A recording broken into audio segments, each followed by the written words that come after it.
ఐఐటీలో seat కొడతావనుకుంటే ఇలా వీణ వాయిస్తున్నావేంటమ్మా? రెండు ఎందుకు చేయకూడదు అత్త? నువ్వు డాక్టర్ అవుతావు అనుకుంటే ఈ బాస్కెట్ బాల్ గోలేంట్రా? టెన్షన్ పడకు మావయ్య, రెండు చూసుకుందాం. అలా ఎలా కుదురుతుంది? రెసిడెన్స్ స్కూల్స్ తో మంచి చదువుతో పాటు ఆల్ రౌండ్ డెవలప్మెంట్ ఇప్పుడు సాధ్యమే. రైట్ ఏజ్ లో రైట్ ఫౌండేషన్ తో రెసిడెన్స్ స్కూల్స్ ఇప్పుడు హైదరాబాద్ అంతటా. మన ముందుకు వస్తున్న ప్రొడ్యూసర్ గోపాలకృష్ణ గారిని మాట్లాడవలసిందిగా రిక్వెస్ట్ చేస్తున్నాం. అందరికీ నమస్కారం అండి. కొత్త వారిని ప్రోత్సహించే భాగంలో నేను ఇది 5వ సినిమా. నేను ఈ శ్రీ చిదంబరం గారు 5వ సినిమా అండి నేను చేసేది. ఈ పాయింట్ ఏదో చెప్పేది అతను, సరే కొత్త వాళ్ళు కదా వీళ్ళది కష్టపడతారని చెప్పి నేను ప్రారంభించే టైంలో మా అమ్మాయి కూడా వీళ్ళకి సాయం చేయాలనే ఉద్దేశంతో మేము అదే మొదలుపెట్టాం.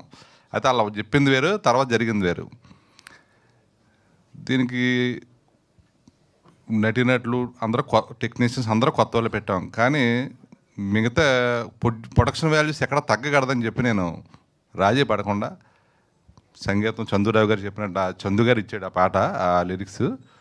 కీరవాణి గారు నచ్చడం ఆయన పాడటం, అలాగే కార్తిక్ గారు ఒక పాట పాడటం. ఈ రెండే కాదండి, మొత్తం 5 పాటలు కూడా చాలా బాగుంటాయి. ఒకదాని మించి ఒకటి ఉంటుంది. ఒక కొత్త వాళ్ళు అటెంప్ట్ చేస్తున్నారన్నది ఒకటి తప్పితే మిగతా అన్నీ కూడా దేనికి తీసిపోయినటువంటి ప్రొడక్షన్ వాల్యూస్తో నేను చిత్రం నిర్మించాను. మీరు తెరపై చూస్తారు. అలాగే ఈ చిత్రానికి ఫస్ట్ నుంచి మన నందిపేట వంశీ గారు ప్రోత్సహించారు. ఆయన కదండి ఇన్ని ఆయన దగ్గరుండి అన్ని చూశారు. ఇప్పుడు డిస్ట్రిబ్యూషన్ కూడా ఆయనే చేస్తున్నారు. అలాగే యూఎస్ఏ నుంచి పృథ్వీ గారు, వీళ్ళందరూ కూడా చాలా బాగుందండి, మాకు టీజర్ నచ్చింది, చాలా బాగుంది, మేము అందరం చేస్తామని చెప్పి అంత ఇంట్రెస్ట్గా ముందుకు వచ్చి ఇప్పుడు రేపు ఫిబ్రవరి 6వ తారీఖున బ్రహ్మాండం విడుదల చేస్తున్నాం.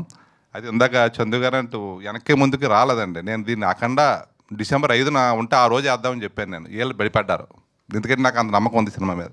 డిసెంబర్ 5ని పెద్ద సినిమాతో పాటు చిన్నది వేద్దాం, ఇందులో ఏదో దమ్ము ఉంటేనే కదా వస్తారు అని చెప్పి నేను అనుకున్నా. ఈ డైరెక్టర్ వీళ్ళే అనుమానం పడ్డారు, వీళ్ళే భయపడ్డారు. అందుకని కంటెంట్ ఉంది, అన్నీ ఉన్నాయి, 2 గంటలు మంచి వినోదం వస్తుంది, ఈ సినిమా మీ అందరికీ నచ్చుద్ది అని చెప్పి నేను భావిస్తున్నాను.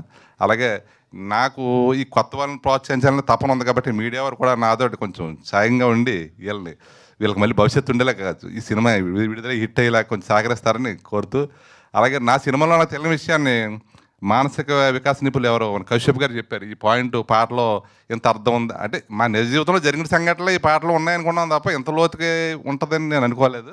అలాగే పట్నాయక్ గారు వీళ్ళంతా కవులు రచయితలు కాబట్టి విశ్లేషించి బాగా చెప్పగలిగారు ఇందులో అర్థం. నేనంటే నిర్మాతగా అంతవరకు నేను చెప్పలేకపోయాను. వీళ్ళు చాలా థ్యాంక్స్ అండి. పట్నాయక్ గారు వచ్చి ఈరోజు మాకు ఈ రిలీజ్ డేట్ రివీల్ చేసినందుకు. అలాగే కశ్యప్ గారు అందరూ మంచి మంచి మాటలు చెప్పారు. నిర్మాతగా నాకు ఇది ఒక చాలా ఆనందమైన సమయం అండి. ఫిబ్రవరి 6వ తారీఖున మీరు అందరూ తప్పకుండా చూడండి సినిమా. మీ అందరికి మంచి ఎంటర్టైన్మెంట్ ఇస్తే థ్యాంక్ యూ అండి. థ్యాంక్ యూ గోపాలకృష్ణ గారు.